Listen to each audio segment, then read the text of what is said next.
Buenas tardes. Estamos aquí reunidos ahora con el grupo de investigación del proyecto titulado La incidencia de las nuevas tecnologías en las relaciones laborales. Están presentes el director del proyecto, el doctor Gabriel Lanzavecchia, la doctora Gabriela Dilela y la doctora Carla Menéndez Vicario. Como en otras oportunidades, la idea va a ser entrevistar a los miembros del equipo de este proyecto para que nos cuenten de qué se trata y qué es lo que están trabajando. Gabriel, si me podés contar un poco qué es lo que te llevó a formular este proyecto y qué aspiraciones tienen en cuanto a logros. Bueno, en principio creo que hay un punto de quiebre con la investigación del eje temático que se propone por lo que uno planteó en algún momento en una investigación anterior y previa, en la cual usted ha sido director del trabajo de tesis de la maestría, ¿no? En donde en principio se trabajó aspectos que tenían que ver con la intimidad del trabajador puntualmente y la facultad del control, es decir, propia del empleador. Todo ello que era a la luz de los principios de buena fe y solidaridad jurídica. Y creo que como punto de partida y a partir de la incidencia del COVID, es decir, creo que ha habido un cambio de paradigma, o más que cambio de paradigma, quizá un refuerzo de ese paradigma que ya se encontraba en un proceso de cambio, toda vez que se advierte en principio un vuelco de la actividad presencial, ¿no?, a lo que es la actividad propiamente virtual.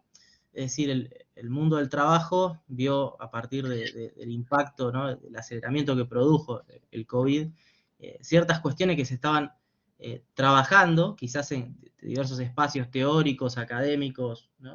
Dentro, por ejemplo, de la Universidad Nacional de 3 de Febrero estaba la doctora Viviana Díaz trabajando con aspectos de teletrabajo, etcétera y demás, pero nunca se vio la necesidad concreta, es decir, con la aparición del COVID, la necesidad surge a rajatabla y aparece una ley que fue hecha entre gallos y medianoche, ¿no?, de, como quien dice, y puntualmente ahí se advierte, o se advirtió en principio un nuevo impacto en cuanto a lo que es el aspecto de la intimidad y la facultad de control, pero más precisamente también el abarcamiento de otros derechos personalísimos, por ejemplo, el uso de la imagen a través de los nuevos dispositivos tecnológicos, con lo cual creo que a partir de ese impacto empezamos a ver una necesidad general, ya a dejar de lado quizás el mero análisis de la intimidad para pasar a un análisis mayor.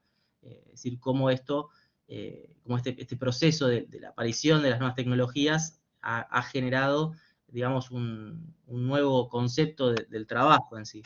Y puntualmente seguimos con un esquema de análisis en materia jurisprudencial, a ver cuál es el punto de conflictividad entre estos derechos, ¿no?, que uno plantea de origen, y principalmente ver que el origen de esa conflictividad, cómo se resuelve, ¿no? Es decir, se han establecido ciertos grupos de trabajo donde existen, digamos, dos coordinadores que están aquí presentes, que son la doctora Méndez Vicario y la doctora Dilela, que las cuales, bueno, se encargan específicamente de toda la participación de todo el grupo, que somos una serie de conjunto que está integrado, digamos, por alumnos, graduados, personas de otras universidades que digamos, nos acompañan también para también echar un poco de luz en esos espacios de oscuridad.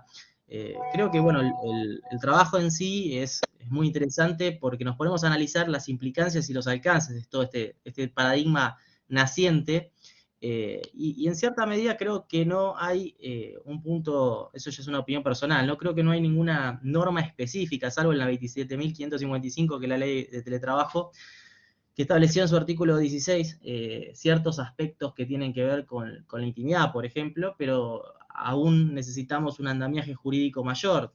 Tenemos una ley vieja que no regula todas las necesidades que se requieren en el mercado del mundo laboral, y entonces es por eso un poco la finalidad del proyecto. Muy bien. Por lo que decís, Gabriel, el equipo está integrado por investigadores que ya son formados y también por estudiantes e investigadores en formación. Me gustaría preguntarle a la doctora, bueno, vamos a decirle a Carla y a Gabriela, eh, que, cómo es que se articula el trabajo de los estudiantes.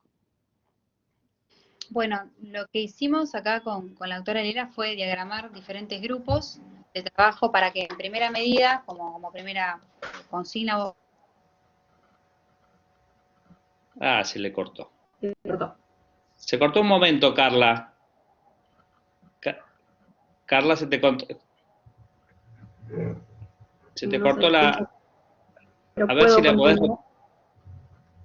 Carla, ¿estás allí?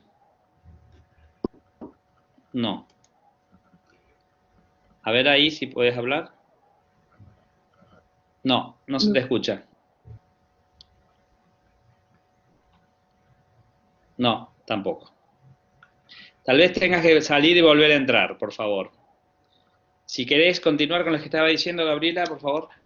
Sí, por supuesto. Bueno, en línea con lo que venía diciendo Carla, precisamente nos hemos estructurado para trabajar a raíz de la conformación de distintos grupos, ¿no? Como mucha de esta investigación tiene que ver con búsqueda jurisprudencial, bueno, para que cada uno no empiece a buscar y quede todo desarticulado, es que creímos que la formación de subgrupos dentro del equipo de trabajo era la manera más conveniente para poder abordarlo. Y subgrupos donde también, digamos, estén mezclados investigadores más formados con investigadores principiantes, de manera tal que pueda haber interrelación entre los miembros, y bueno, esa es un poco la idea en la cual venimos trabajando. Creo que Carla se volvió a conectar, no sé si nos escucha bien. Sí. Bien, perfecto. Ahí Gabriel Sí, se te escucha. Ok, bien, fantástico. Bueno, creo que lo estaba justo comentando Gabriela, que era esto de la división de grupos. Como primer objetivo, no sé si se me llegó a escuchar y si no se lo dijo Gabriel, hacer primero una recolección de fallos para poder realizar un análisis para ver, bueno, lo que planteaba Gabriel en el proyecto, que es primero si existe tal cambio de paradigma, como mencionaba, si existen los conflictos entre la intimidad del trabajador y la facultad de control del empleador, cómo se resuelven, bajo la luz de estos principios que él menciona, y en ese caso también si existe la necesidad de reforma normativa. Por eso, como primera medida, realizamos una recolección de fallos para poder o no las hipótesis que se plantean y demás. Concretamente, ¿cuáles son las hipótesis con las que están trabajando, Gabriel? Bien, a ver, puntualmente las hemos modificado, es decir, cuando quedó consolidado el proyecto, digamos, partimos de la idea de dos ejes, que uno era el punto justamente de causal de judicialización, y otro era específicamente el modo de resolución del conflicto. Ahí estoy buscando en concreto la transcripción literal de las hipótesis como para poder marcar los ejes. Un segundito. Entonces, como punto específico, hay dos interrogantes generales que se plantearon en donde uno operaba lo que era la idea de cuáles son las principales situaciones que configuran, o mejor dicho, generan un conflicto en la intimidad y en la imagen del trabajador y con su aversión en la facultad de control y supervisión por parte del empleador. Y por otro lado, ¿qué debe prevalecer? Si es la intimidad del trabajador o la facultad de control. Y dentro del segundo eje de análisis, que digamos sería la segunda gran división del trabajo del proyecto en sí, es justamente si los jueces a la hora de resolver esos conflictos, en la materia puntualmente, lo hacen aplicando los principios de buena fe o solidaridad jurídica, y por su parte, cómo operan estos principios, ya sean de buena fe laboral o bien la solidaridad jurídica en la materia. Y para eso se plantearon, digamos, en primer grado de hipótesis, dos concretas, que son hipótesis A, es decir, que en los conflictos suscitados entre la colisión de derechos, es decir, a saber, entre intimidad e imagen de los trabajadores y la facultad de control por parte del empleador, se generan cambios determinados, es decir, dentro del establecimiento y fuera del establecimiento, y en los medios masivos de comunicación e informáticos, siendo estos últimos la principal causa de conflicto en la actualidad. Que ese era uno de los puntos que se habían comprobado en la hipótesis, mejor dicho, en el trabajo de investigación de origen, que era el de la maestría, que después culminó con la elaboración de una obra jurídica, que es el libro en concreto, y ese es el gran aporte jurídico, es decir, que ha habido un cambio de paradigma, está probado, es decir, porque antiguamente, es decir, con la ley 20.744, la facultad de control contenida en el artículo 70 de la ley mencionada, regulaba solamente el control personal, es decir, el trabajador egresaba y ingresaba, y eso es lo que el control, es decir, eso es lo que el empleador podía controlar específicamente. En concreto era el control físico, con lo cual el atravesamiento a través de los diferentes medios tecnológicos requirió necesariamente ampliar la posibilidad de control, ¿no? A través de los nuevos medios tecnológicos, como puede ser, por ejemplo, GPS, mails, cuestiones de grabación de videovigilancia, datos biométricos, es decir, la medición de datos biométricos es una cuestión estrictamente interesante, si, digamos, cuando uno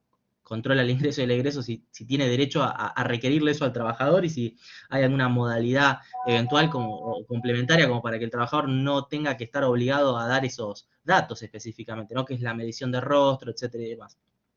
En segundo grado, que es la hipótesis B, dice que en materia de prevalencia de derechos en pugna, y toda vez que el derecho es relacional, es decir, cada caso atiende una cuestión particular, por lo que no ha de estarse ni por uno ni por otro derecho, sino por una condición concreta que se traduce en las probanzas de la causa y el criterio del juzgador en relación a esta. Esto quiere decir que específicamente no analizamos, digamos, la cuestión sobre uno u otro derecho, es decir, con preponderancia uno, no hacemos una escala valorativa en axiológica de los derechos en pugna, sino que decimos que es relacional al caso. Entonces, analizando la cuestión estrictamente pragmatista por los ejes, digamos, probados en la causa, es donde uno puede poder afirmar, mejor dicho, la consideración que se está planteando, ¿no? Y como segundo planteo, es decir, que se formuló en grado de hipótesis, una hipótesis principal, la que va a tener una interdependencia con la hipótesis secundaria, que también se plantea en este segundo eje de análisis, que va a ser analizada a partir justamente del juicio y tratamiento de la primera, con lo cual, como hipótesis principal, se establece que a los efectos de la resolución de conflictos basados por la colisión del derecho a la intimidad y la imagen del trabajador con relación a la facultad de control por parte del empleado, los jueces van a resolver los conflictos a través de los principios de buena fe y solidaridad jurídica como fundamentos rectores en las sentencias. Y de contrastarse este primer punto, se va a plantear en grado de hipótesis secundaria que en relación al principio de solidaridad jurídica, al no encontrarse, es decir, positivizado en el derecho argentino, va a ser tratado como un elemento rector y va a tener una menor incidencia en su aplicación. Con lo cual, si esto se llegase a aprobar, podemos identificar que el principio de solidaridad jurídica, su existencia en primer lugar, y además ver el alcance, y si es necesaria justamente la positivización.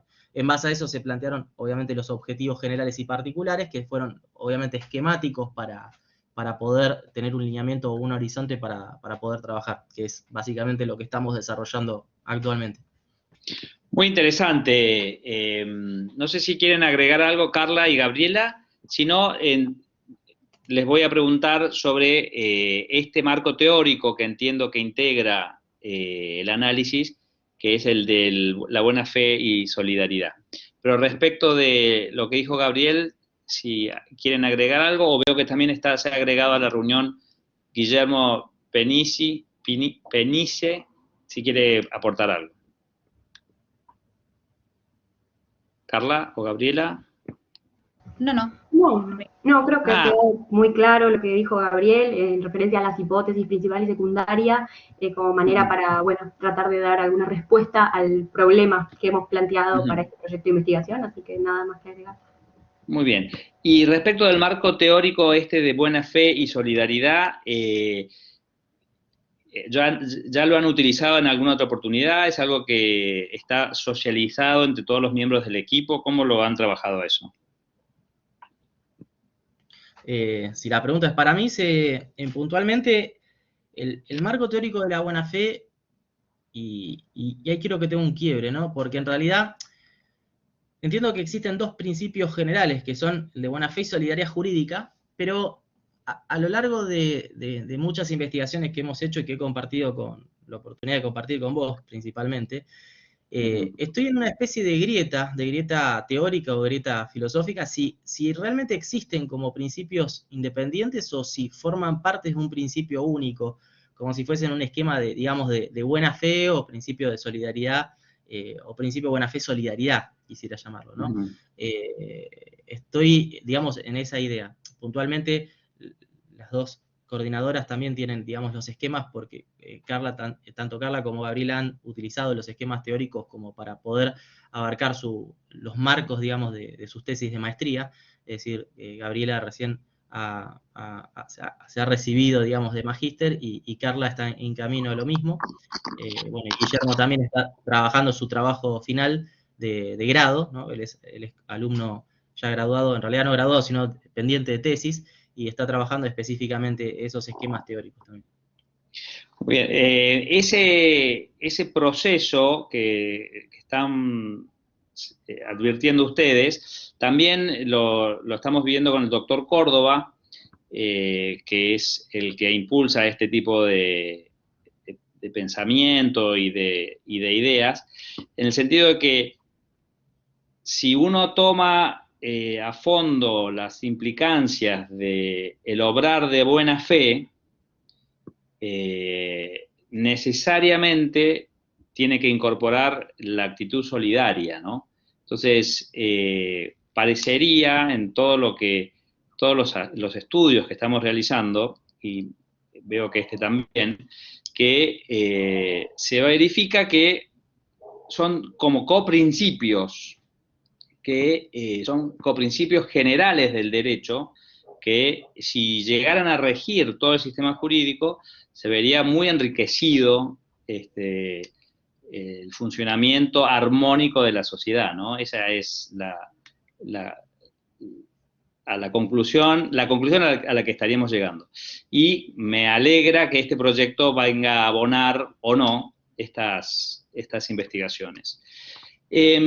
Respecto de la metodología de trabajo en el proyecto, ¿cómo lo han planteado? El marco metodológico, bueno, en principio, básicamente hicimos un recorte tempoespacial, un recorte temporal, lo puntualizamos dentro de lo que es a partir del hito de Ponseti y de Balbín, ¿no? La editorial Atlántida, datada del año 1984, ¿no? Es decir, eso es para tomar como un hito rector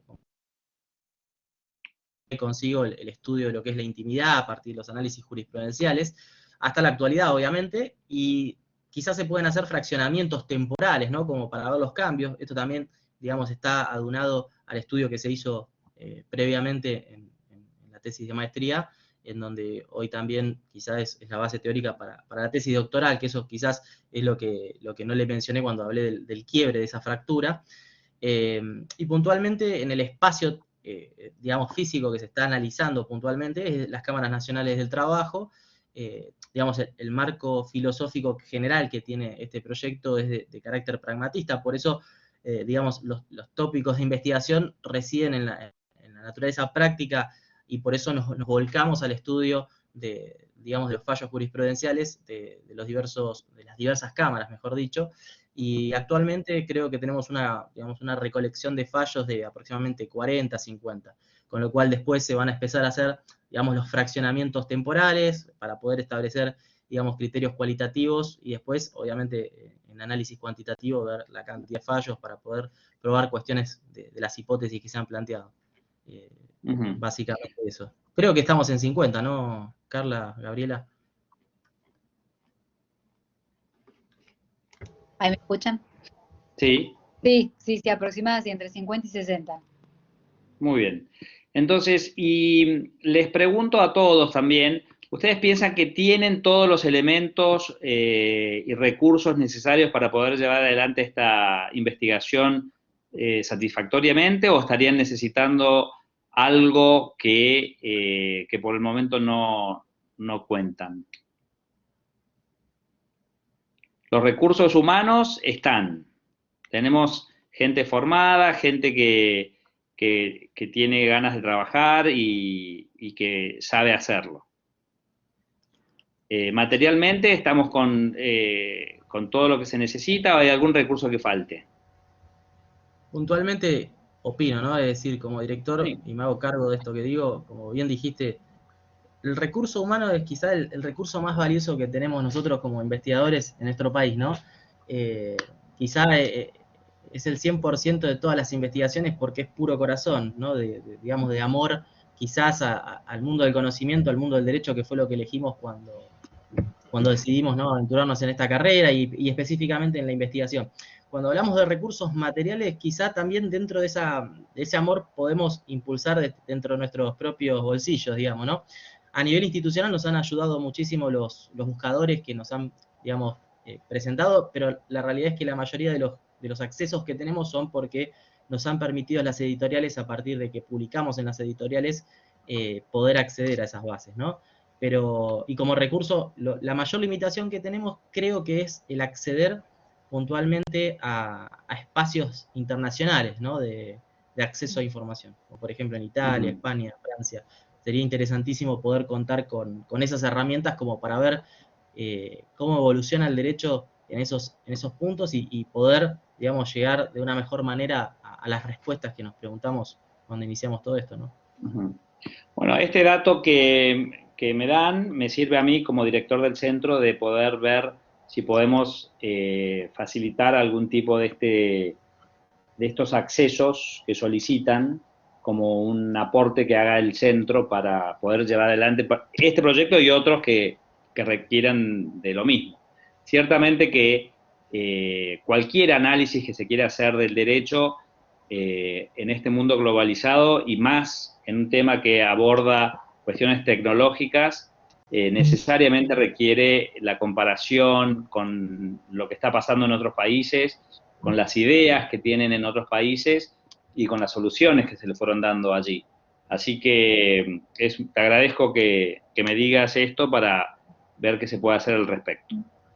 Y finalmente, la última pregunta que les quiero hacer es, como resultado concreto de la investigación, además de la solución del problema o no, a través de la verificación de la hipótesis, ¿qué producto aspiran lograr? ¿Un libro, una publicación en una revista con referato, participaciones en congresos? ¿Cuál es, no la hipótesis de mínima, sino la hipótesis de máxima de lo que les gustaría que fueran los resultados de este proyecto?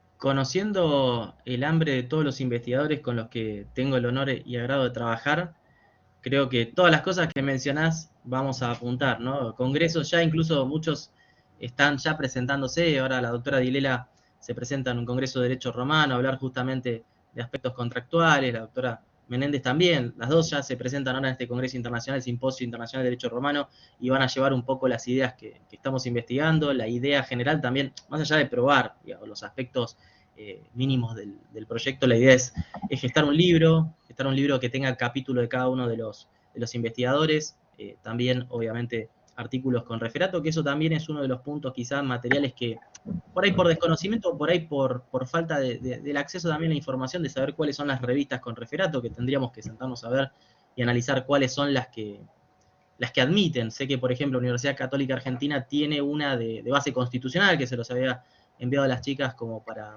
poder ver si podíamos presentar algo ahí. Es decir, la verdad que más que el objetivo general es formar un gran grupo, digamos, de investigación que no quede solamente en esto, digamos, ¿no? Pero bueno, básicamente eso, todas las mínimas y todas las máximas, como quien dice. Como consejo, creo que se podría apuntar a que haya muchas publicaciones en revistas con referato, en revistas sin referato, en producciones de varios autores, que no necesariamente tienen que ser todos los miembros del equipo, pueden ser tal vez 2 alumnos con la sección de investigación que ustedes le asignaron, se animan a escribir algo y puede salir publicada en una revista, no sé si para alumnos o una revista en la que ellos puedan tener acceso o en la que los podamos ayudar, pero yo creo que vale la pena apuntar a que se cubra todo el rango de posibles publicaciones, desde libros, revistas con referato, revistas sin referato, publicaciones de internet, blogs, todo lo que pueda ser presencia de los resultados de investigación, creo que es bueno. Porque compartir los resultados de investigación implica una actitud de humildad, de sometimiento al criterio externo, del control externo sobre el trabajo que uno hace. Porque si la producción que uno tiene queda reducida a un pequeño grupo, hay muy poco control de lo que se hace. En cambio, cuanto más exposición hay y más gente opina sobre los resultados que se obtuvieron, mayor enriquecimiento hay para los miembros del equipo, que necesariamente tienen que revisar algún argumento o alguna conclusión, y eso les permite a todos crecer. Bueno, entonces les agradezco muchísimo esta entrevista, me ha servido para entender mejor el proyecto, conocerlos un poco más. Voy a trabajar para que se puedan lograr algunas de las cosas que han indicado aquí y estamos a disposición. Muchas gracias. Muchas gracias. Ha sido un placer. Bueno, hasta luego, ¿eh? Hasta luego. Hasta luego.